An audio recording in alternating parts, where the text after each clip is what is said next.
শ্রমিক ছাড়া এদেশের একটা মানুষ নেই, সবাই শ্রমিক। শ্রমিক আন্দোলনের লোক তো সবচেয়ে বেশি হওয়ার কথা, ঠিক কিনা? কারণ আমরা শ্রমিক আন্দোলনের দাওয়াত দিই, আমরা কি শ্রমিক? আমি মাওলানা সাহেব, আমি মুফতি সাহেব, আমি শিক্ষক, আরে ভাই আমি তো সবাই শ্রমিক। একটা জিনিস বোঝেন, এদেশে সবাই মানুষ না, সবাই কি আলেম না? সবাই মানুষ তো শ্রমিক সবাই। এখান থেকে বেছে বেছে আমাদের যাদেরকে আমাদের দায়িত্ব আল্লাহ তাআলা যে দায়িত্ব দিয়েছে, এই দায়িত্বগুলো পালন করার মতো যোগ্যতা আল্লাহ তাআলা সবাইকে দেন নাই, দিছে না, কিন্তু দায়িত্ব দিয়েছে। এখন যোগ্যতা যার নাই সে তো হতভাগা, আর যাকে আল্লাহ তাআলা যোগ্যতা দান করছে সে তো সকল কাম। এই জন্য আমাদেরকে আল্লাহ তাআলা যে দায়িত্ব দিয়েছেন, এই দায়িত্ব সম্পর্কে আবার জানতে হবে। আমি যদি দায়িত্ব সম্পর্কে না জেনে যদি অবজ্ঞা করি, আমি দায়িত্ব সম্পর্কে যদি অবহেলা করি, আমার দায়িত্ব পালন না করি, কিয়ামতের ময়দানে আল্লাহ তাআলা অবশ্যই আমাকে আমার দায়িত্ব সম্পর্কে জিজ্ঞেস করবেন। ঠিক দেখেন, আল্লাহ তাআলা কোরআনুল কারীমের একটা আয়াতের মধ্যে বলতেছেন, ওয়া মান লাম ইয়াহকুম বিমা আনজালাল্লাহ ফাউলাইকা হুমুল কাফিরুন। যারা কোরআন দিয়ে বিচার করে না এরা কাফের। আচ্ছা, এই কথাটা কি সবাই জানে? না। এই দেশের সকল মানুষ জানে না? আর যদি না জানে, এই মানুষদেরকে জানানোর দায়িত্ব কার? আমাদের। আমি যারা শ্রমিক আন্দোলন করতেছি, এরা আমি যখন আমার মাঠে ময়দানে কাজ করি, আমার রাস্তাঘাটে কাজ করি, আমার গাড়িতে কাজ করি, যখন আমার শ্রমের স্থানে আমি যখন আমি কাজ করবি, আমি দায়িত্ব পালন করবো, সেখানে আমি পাশাপাশি আমার বাইকে আমি যদি দাওয়াত দিই, ভাই আসেন, আমাদের তো একটা জিম্মাদারি আছে। আল্লাহ তাআলা আমাদেরকে এই উদ্দেশ্যে পাঠাইছেন, ওমা খালাকুতুল জিন্না ওয়াল ইনসা ইল্লা লিয়াবুদুন, যে আমাদের প্রত্যেককে এই মানুষ এবং জিন জাতিকে বানাইছে কি করার জন্য? আল্লাহ তাআলার ইবাদত বন্দেগী করার জন্য। সেই সম্পর্কে আমরা জানি। এই জানা সম্পর্কে যদি আমরা এই সম্পর্কে আলোচনা করি, ভাইকে দাওয়াত দিই, তাহলে আমার দায়িত্ব পালন হবে না? আর ওই ভাইও জানলো, এই আয়াত জানলো, আর দেখলো হারি আমি তো কি করছি, কোরআন দিয়ে বিচার না করার কারণে আমি তো কাফের হয়ে গেছি। তওবা করে মুসলমান হবে, সে দিনের মধ্যে আসবে। এই কাজগুলো কারা করবে? আমরা যারা শ্রমিক আন্দোলনের কাজ করতেছি, শ্রমিকদের মাঝে আমরা কাজ করব। ওলামায়ে কেরামদের মাঝে কি করবেন? ওলামায়ে কেরাম কাজ করবে। ছাত্রদের মাঝে ছাত্ররা কাজ করবে। এরকম ভাবে যুবকদের মাঝে যুবকরা কাজ করবে। আইনজীবীদের মাঝে আইনজীবীরা কাজ করবে। এরকম ভাবে প্রত্যেকটা সেক্টরে যেন আমাদের কাজ হয়, এই জন্য আমাদের শায়েখ এই শ্রমিক আন্দোলন প্রতিষ্ঠা করেছে। এই শ্রমিক আন্দোলন আপনারা যোগ দেওয়ার কারণে আপনারা খুশি না আমাদের ভাই? এখন আমাদের যে দেশে যত শ্রমিক রয়েছে, তাদের মাঝে দাওয়াত দেওয়ার দায়িত্ব কাদের হয়ে গেল? ইনশাআল্লাহ কাজ করবো তো ইনশাআল্লাহ। এই জন্য আমি আপনাদের সকলকেই বলবো, যারা যে স্থানে আছেন, প্রত্যেকে যেন আমাদের প্রত্যেকের নিজ নিজ জায়গায় থেকে যেন প্রত্যেকটা মানুষের নিকট আমাদের দায়িত্ব, আমাদের এই আমাদের যে আল্লাহ তাআলা জিম্মাদারি দিয়ে পাঠিয়েছেন, এই জিম্মাদারি যেন আমরা প্রত্যেকের দাওয়াতের মাধ্যমে আমাদের জিম্মাদারি পালন করতে পারি। আল্লাহ তাআলা আমাদের সকলকেই এই সংগঠনে সম্পৃক্ত থেকে সঠিকভাবে দায়িত্ব পালন করে কাজ করার মতো তৌফিক দান করুন। আমিন। সুন্দর করে আমাদের ইসলামের সাজায়া গেলেন, কি করলেন? মুজাহিদ কমিটি করলেন। আবার ইসলামের আলাদা করলেন কেন? মানে কখনো যদি এদেশের পাপিষ্ট সরকার, জালেম সরকার আইসা যদি বলে যে রাজনীতি নিষিদ্ধ, এমন একটা অবস্থা হয়ে গেছিল না? হয়েছিল না এমন একটা অবস্থা? এমন ভাবে তাদের প্রশাসন সাজাইছে, দেশকে সাজাইছে, কারণ রয়েছে তারা চিন্তা করছে যে একে আর সরানো সম্ভব না। এরকম চিন্তা করছে কিনা? আসলে মানুষের চিন্তা চেতনা যেখানে যায় শেষ, সেখানে আল্লাহ তাআলা সাহায্য চলতেছে। আল্লাহ তাআলা আল্লাহ তাআলার যে রহমত সেখানে কি মানুষ যখন একেবারে পুরো একেবারে স্তব্ধ, আর কোন সারা শব্দ মনে হয় যে নাই, চলবে না। সেই অসুস্থ ট্রান্সিলের সাথে ফোন দাও তো দোয়া চাইলো। আলহামদুলিল্লাহ, এই পর্যায়ে আমাদের সামনে নসিহত এবং শপথ বাক্য পাঠ করাবেন আমার সিলেট তাজ ইসলামী আন্দোলন বাংলাদেশ শরীয়তপুর জেলা শাখার মুহতারাম সভাপতি H M Ahsan Habib sir. আজকের অনুষ্ঠানের প্রধান অতিথি H M Ahsan Habib sir.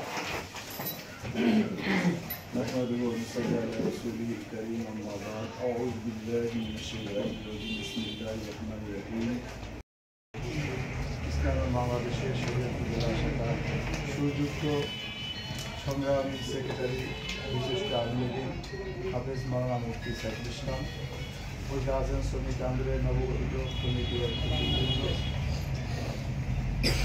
অনেক কথাই আমরা শুনেছি, আমাদের বিশেষ করে সাংবাদিক কোন ভাই অল্প কথা বলেছেন, বললো যে আমি এখনো সাজায় গুছিয়ে বক্তব্য দিতে পারি না। তো ওনার যে বক্তব্যটা হয়েছে চমৎকার। আমি তো মনে করি এই বক্তব্য ধরে রাখলে আমাদের শ্রমিক আন্দোলনের কাজের প্রতি দুর্বার গতি তৈরি চলবে। চমৎকার একটা কথা বলছেন যে আমাদের যেই দাওয়াতি মূল কাজটা ছিল আমার ফ্যামিলির ভিতরে আগে প্রচার করা। আমি শ্রমিক আন্দোলন কেন করতেছি, মূলত আল্লাহর জমিনে দিন প্রতিষ্ঠার জন্য। আল্লাহ রাব্বুল আলামিন কোরআনের ভিতরে বিভিন্ন জায়গায় জিহাদের কথা বলছে। আমি যে আয়াতটা তেলাওয়াত করলাম, আল্লাহ বলছে যে ইমানদাররা যারা হিজরত করেছে এবং আল্লাহর পথে জিহাদ করেছে, কি দিয়া? জান মাল দিয়া, তারাই হলো সফলকাম। তারা কি সফল? তাদের মর্যাদা আল্লাহর কাছে অনেক বড়। আজকে আমরা এই যে এখানে আসছি, যদিও হিজরত আয়াত যখন নাজিল হয়েছে তারা এক দেশ থেকে আর এক দেশে গেছেন কি জন্য? আল্লাহর সন্তুষ্টির জন্য। কারণ ওই সময় ওই দেশে থাকলে তাদের জান মালের নিরাপত্তা ছিল না। বিধায় আল্লাহ কি বলছেন, তোমরা কৌশল অন্য জায়গায় যাও, দূরে যে আগে সংগঠিত হও, তারপর আবার সময় মতো ফিরে আসতে পারবা। আল্লাহ রাসূল সাল্লাল্লাহু আলাইহি ওয়াসাল্লাম মদিনা হিজরত করার পরে সেখানে গিয়ে কি সংগঠিত হয়েছিল না? মানুষ দাওয়াত গ্রহণ করেছিল না? এবং পরবর্তী লক্ষাধিক সাহাবী নাকি মক্কা বিজয় হয়েছিল না? সূরা নাসরাল্লাহ করছেন না? তো আমরাও কিন্তু এক ধরনের হিজরত করতেছি না?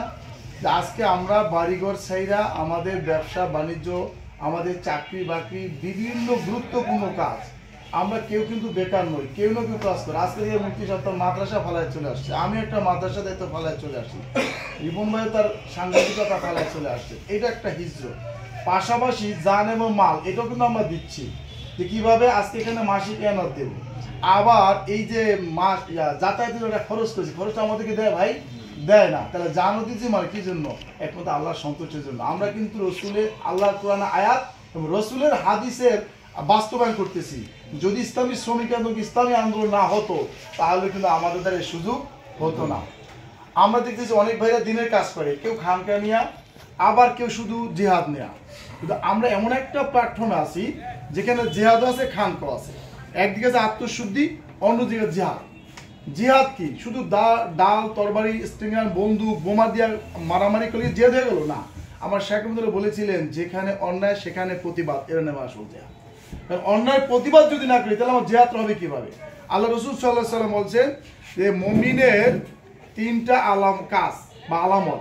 এক নম্বরে যে অন্যায় দেখলে শক্তি দিয়ে সেটাকে প্রতিহত করবে। দুই নম্বরে যদি শক্তি না থাকে সে মুখ দিয়ে বলে এটাকে বন্ধ করার চেষ্টা করবে। আর যদি সেটাও না পারে তাহলে মনে মনে ঘৃণা করে একটা পরিকল্পনা করবে কিভাবে আমরা এটাকে বন্ধ করতে পারি। ইল্লা মাশাআল্লাহ, আল্লাহ রসুল এই হাদিস আমরা পালন করি যে আমরা যখনই যেখানে অন্যায় দেই প্রতিবাদ করি কিনা, মিছিল করি, মিটিং করি, সমাবেশ করি, আবার মুখ দিয়ে অনেক সব বিভিন্ন বলি যে আমাদের নৈরা যুব আন্দোলন এক ছেলে এই গান বাজনা হয় দেখে সেখানে প্রতিবাদ সে মাইরও খাইছে, সে কিন্তু জিহাদের সব অলরেডি পাই গেছে। বাস্তবতায় সে ভালো কাজ করে মাইর খেয়েছে, কিন্তু সে কি বেজার না? এ কিন্তু প্রত্যেকটা প্রোগ্রাম থাকে যে তার একটা হক আদায় হয়ে গেছে। আল্লাহ রসুল নিজে জেহাদ করতে যে কি দাঁত ভাঙছেন না, মাথার মধ্যে বর্ষা বইছিল না, বিভিন্ন রকম অত্যাচার সুযোগ করছেন না। আল্লাহ শুকর আদায় এই জন্য করবো যে আমরা শ্রমিক আন্দোলন আসার কারণে আল্লাহ আল্লাহ রসুলের প্রত্যেকটা কাজ বাস্তবায়ন হইতেছে। এখন প্রশ্ন হচ্ছে যে আমরা শুধু ভাষাভাষাই পালন করবো না এটাকে ভালোভাবে পালন করবো? কারণ শ্রমিক আন্দোলন যোগ দিয়েছি, আমার দেশের ভিতরে বিভিন্ন পেশা শ্রমিক আছে। আমি নিজে শ্রমিক। কি শ্রমিক? আমি শিক্ষাঙ্গনের শ্রমিক। রিপন ভাই সাংবাদিকতার পেশার শ্রমিক। আজকে এই সামাদ ভাই ব্যবসার ক্ষেত্রে শ্রমিক। যদিও সে ব্যবসা করে তাকে সময় দিতে হয় না, সে সকাল আসে বিকাল পর্যন্ত থাকে, অনেক সময় না খেয়ে দোকানদারি করে, নিজে মালটা ধরে দেয়, এটা শ্রমিক না? তাহলে এই সংগঠনকে নেগলেক্ট করার সুযোগ আছে? আজকে কেন্দ্রীয় সভাপতি যিনি বর্তমানে মাওলানা খলিলুর রহমান, আমি একসাথে আরো মনে করেন 30 বছর আগে আমরা একটা সমিতি করেছিলাম মুসলিম যুব কল্যাণ ফাউন্ডেশন, তখন তিনি ছিলেন সভাপতি, আমি ছিলাম সভাপতি। সারা বাংলাদেশে আমাদের 700 মেম্বার ছিল সেই সমিতি, এবং উনি লালমেটিয়া মাদ্রাসা থেকে দাওরা হাদিস শেষ করছেন এবং ভালো একজন আলেম, ফার্স্ট ক্লাস আলেম। সে কিন্তু কি শ্রমিক আন্দোলন সভাপতি। মুফতি মোস্তফা কামাল, যার বাড়ি ফরিদপুর, হ্যাঁ কামারখাড়া, তো সেখানে সে নির্বাচন করে ফার্স্ট ক্লাস মুক্তি এবং ছাত্র আন্দোলনের কেন্দ্র দায়িত্ব এসেছিলেন। শ্রমিক আন্দোলন কেন্দ্র কমিটির ওভার গ্রাজুয়েট মেজরিটি পাচ্ছেন। সেক্রেটারি সে তো বলে গেলেন চার্টার অ্যাকাউন্টেন্ট ছিলেন এবং সে একটা চাকরি করতে মানে 2 লাখ টাকা বেতন পাইতেন। এখন সে একটা ফার্স্ট ক্লাস ব্যবসায়ী, 1000 কোটি টাকার মালিক। সে কিন্তু শ্রমিক আন্দোলন। আমি এই জন্য বললাম আমরা যারা শ্রমিক আন্দোলন আছি এটাকে মন খারাপ করার কিছু নাই। পুরো একটা আয়াত অর্থ এরকম যে নিশ্চয় তোমরা দুঃখ করে তোমরা এই বিজয় যদি মমিন হও। আমি যেই সংগঠনে থাকি না আমাকে মমিন হয়ে পুরোপুরি কাজ করতে হবে। আমার অনুরোধ হচ্ছে, যেহেতু আল্লাহ পাক আমাদের কবুল করেছে এই জেলার ভিতরে, আজকে আপনার সারা জেলা ইসলামী আন্দোলন বেশি কাছে আপনাদের, কারণ ইসলামী আন্দোলন আপনাদেরকে পরিচালনা করবে। হ্যাঁ, কিন্তু আপনারা বলে সারা দেশের সমস্ত ধরনের শ্রমিক, এখানে রিক্সা শ্রমিক আছে, ভ্যান শ্রমিক আছে, বাস শ্রমিক আছে, অটো শ্রমিক আছে, মৎস্য শ্রমিক, মানে প্রায় ৭-৮টা শ্রমিক সংগঠন আছে। এগুলি কিন্তু সব কিছু আপনাদের আন্ডারে। আপনারা যদি হাত গুটিয়ে বসে থাকেন তাহলে কিন্তু কাজ হবে না। এই প্রত্যেকটা শ্রমিক সংগঠনকে দাওয়াত দিতে হবে, তাদেরকে সংগঠিত করতে হবে, তাদেরকে আনতে হবে। এদেশ ইসলামী হুকুমত প্রতিষ্ঠিত হয়, শ্রমিক ছাড়া কিন্তু হবে না। আজকে সারা বাংলাদেশে লক্ষ লক্ষ গার্মেন্টস শ্রমিক আছে, কৃষি শ্রমিক আছে, এরপরে লেবার শ্রমিক আছে, এদেরকে আমাদেরকে বুকে টেনে নিতে হবে। আজকে আমি যদি আমার সাথে একজন শিক্ষিত লোকে এক শ্রমিক ভাইকে পাজায় ধরি, ভাই কেমন আছে, ওনার আর দাওয়াত দেওয়া লাগবে যে ওনার মতো একটা শিক্ষিত আমার গলা বাজাতেছে। একজন আলেম যদি একজন শ্রমিক ভাইয়ের গলা মানে মোসাফা করে, তার সাথে পাশে গিয়ে বসে কথা বলে যে প্লিজ হবে না, এই গুণগুলো আমাদেরকে অর্জন করতে হবে। যদি করতে পারি তাহলে কিন্তু সফল হবো। কারণ আপনাদের কাজ করতে গিয়ে যত ধরনের সহযোগিতা দরকার ইনশাল্লাহ আমরা। আজকে একটা আমার অনেক একটা প্রোগ্রাম ছিল, কিন্তু আমি কিন্তু যেহেতু বলছি না শ্রমিক আন্দোলনের দাওয়াত পেয়েছি আগে, অত আপনার প্রোগ্রামে যাওয়া যাবে না। মাগরিব পরে প্রোগ্রাম, এখন আমি ভাবছিলাম যে সবাই তো একটু থামু, রেস্ট নেবো, এটা আমাদের কাজ আরো বেশি। আপত্তি নেই, কাজ করতে রাজি আছি। আপনারা যেখানে ডাকবেন আছি, যে কোনো জায়গায় যাবেন, ইউনিয়ন পর্যায়ে যদি প্রয়োজন মনে করেন ইনশাল্লাহ যাবো। দেখেন আমাদের শায়েখরা আন্তর্জাতিক লিডার, সেখানে তারা একটা ইউনিয়ন প্রোগ্রামে তারা হাজির হয়ে যায়। মানে তাদের ভিতরে কিছুটা রসুল সাল্লাহ সাল্লাম মতন পুরোপুরি রসুলের সুন্নত আমাদের শায়েখদের ভিতরে আছে।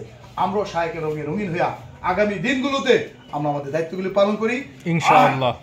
এবং সভাপতি সেক্রেটারি যারা আছেন তারা কাজ করবেন, কাজ করতে ভুল থাকতে পারে ঠান্ডা মাথায় পরামর্শ দিবেন। এবং আমরা সিনিয়রদেরকে বলবো যারা দায়িত্বে আছেন, আপনাদের সময় একটা কথা বলিয়া রয়েছে, এমন কথা রাগ করা যাবে না। ওনার কথা কান পেতে শুনবে, শোনার পরে ঠান্ডা মাথায় বুঝতে চেষ্টা করবেন। আমরা যদি সাথে সাথে রাগ করি তাহলে কর্মীদের মনটা ভেঙে যাবে না। আর আপনারাও চিন্তা করবেন যে সভাপতি একটা কথা বইলেই ভালাইছে, আমাকে মারাত্মক কথা বইলে ভালাইছে, আপনাকে হজম করতে হবে যে আমার লিডার বয়সে ছোট হোক, সে আমার নেতা, এই জেলার নেতা, অত একটা কথা বলে যদি ফেলায় ঠান্ডা মধ্যে পরেও তো বললে রিয়াল যে কথাটা বলছিলেন আসলে এটা এরকম না হলে ভালো হইতো। পারবেন ইনশাআল্লাহ আমরা। আগামী দিনে দায়িত্ব দেওয়া আছে যার যার, নীতিমালাটা পড়বেন যে আমি সভাপতি, আমি সেক্রেটারি, সাংগঠনিক কার কি দায়িত্ব এটা বুঝবেন। পাশাপাশি মাঝে মাঝে চাকরিতে ব্যবস্থা করবেন। আর একটা বিষয় বলে নেই যে আমরা ওই সময় অর্থনীতিকে চাপাচাপি করে টাকা পয়সা খরচ করতে, টাকা পয়সা দেওয়ার মালিককে ভাই নেওয়ার মালিককে, কত কোটি কোটি ধ্বংস গেছে না, অসুখ বিসুখ শেষ হইতেছে না। এই যে আমার বিল্ল ভাই ধরিল মেয়েদের আজকে কত টাকা দেবো, আর না হোক এই যাতায়াতে গেলে তো 5,000 টাকা যেতে থাকে। আমরা কি সংগঠনের 1 মাসে 5,000 টাকা খরচ করছি কোন সময়? খুব কম। একটু চিন্তা করবেন আমার মাস আয় কত। আমার সাহেব বলছে একদিনে আয়, মাসে যদি 30,000 টাকা করি 1,000 টাকা হালায় ফিট দিব। আমার সাহেব বলছেন এরপরেও আরো বেশি দেবো। কেন দিব? দান করলে ক্ষতি নাই, যে ক্লাসের সাথে দিন প্রতিষ্ঠায় যে টাকা দেন, যত দিবে তত বরকত হবে। আল্লাহর একটা হাদিস আসছে যে কোনো আল্লাহর বান্দা যদি আল্লাহকে ভালোবেসে সহি নিয়ে হালাল টাকা থেকে যে টাকা 10 টাকা দান করে, তাকে 40 দিনের ভিতরে 10 গুণ বরকত দিবে। সুবহানাল্লাহ, গ্যারান্টি বহুত প্রমাণ পাইছে। আমি বলাবা যার নাম বলেন, ইসলামী শ্রমিক আন্দোলন বাংলাদেশের শরীয়তপুর জেলা কমিটি যার যার পদের নাম বলেন, পদে মনোনীত হয়ে আল্লাহ তাআলাকে সাক্ষী রেখে ওয়াদা করছি যে আমি আল্লাহ তাআলার সন্তুষ্টির উদ্দেশ্যে শ্রমিকের মর্যাদা অধিকার প্রতিষ্ঠায় সর্বদা নিয়োজিত থাকব। ইসলামিক শ্রমিক আন্দোলন বাংলাদেশের সম্প্রসারণ, মজবুতি অর্জন ও মূল লক্ষ্য বাস্তবায়নে সর্বাত্মক প্রচেষ্টা চালাবো। ইসলামিক শ্রমিক আন্দোলন বাংলাদেশের নীতিমালা ও নিয়ম শৃঙ্খলা যথাযথভাবে মেনে চলব এবং ঊর্ধ্বতন নেতৃত্বের প্রতি পূর্ণ আনুগত্য প্রকাশ করব। আমার গভীর দায়িত্ব আমানত যথাযথভাবে পালন করব ইনশাআল্লাহ। আল্লাহ তাআলা আমাকে ওয়াদা পালন করার তৌফিক দিন। আমিন।